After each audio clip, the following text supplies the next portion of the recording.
Start by heading over to noip.com and create a user, or log in if you already have one. Once inside, click Dynamic DNS, followed by NoIP hostnames. To create your Dynamic DNS hostname, click Create Hostname. All you need to do here is typing in a hostname, then click Create Hostname. Once that is done, you can copy the name of it and head over to pfSense. Here you can navigate to Services, then Dynamic DNS, and click Add.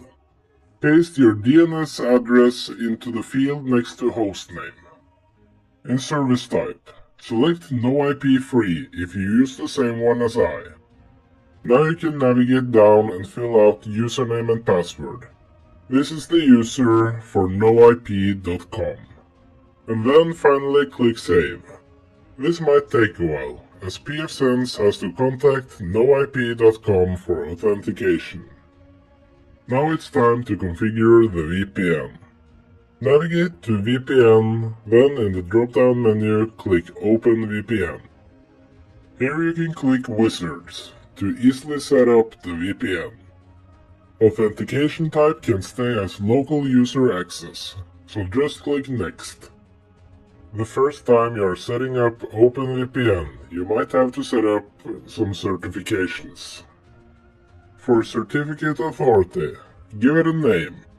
Country code, state or province and city is optional. Click Add New CA when you're done. For Server Certificate, just add a name and click Create New Certificate. Now for the server setup. Local port can stay the same, or you can change it if you wish. Then scroll down to Tunnel Settings.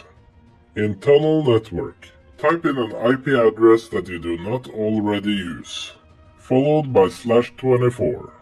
When Redirect Gateway is checked, all your network traffic will be routed through your VPN. And then for local network, here you can type in the addresses of networks you wish to be able to access from the VPN, followed by /24. If you wish to add multiple, you can separate them by a comma. Then scroll down and click Next. On this page, check the boxes next to Firewall Rule and OpenVPN Rule. Then click Next again, followed by Finish in the next window.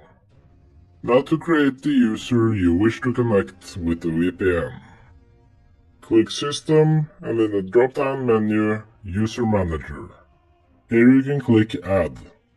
Give it a username and type in a password for it twice.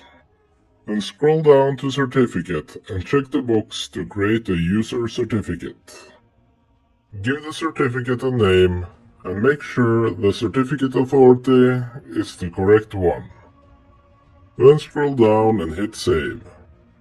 To more easily export the VPN configuration, we are going to install a package.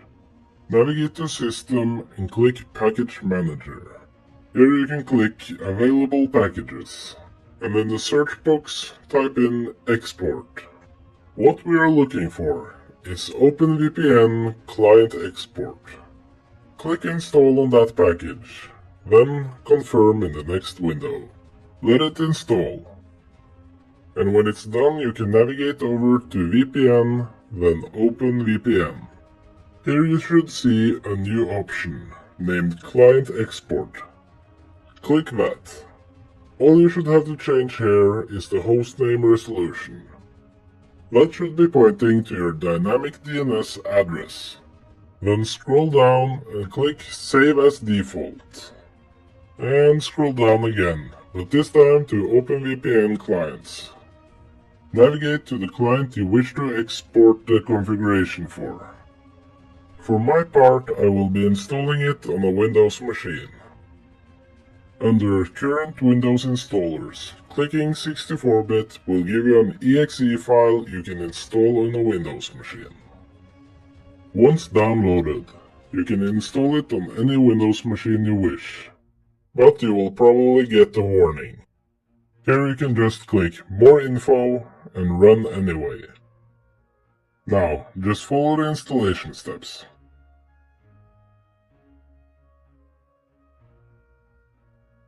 And when you're done, you should be able to connect to your VPN if everything is set up correctly.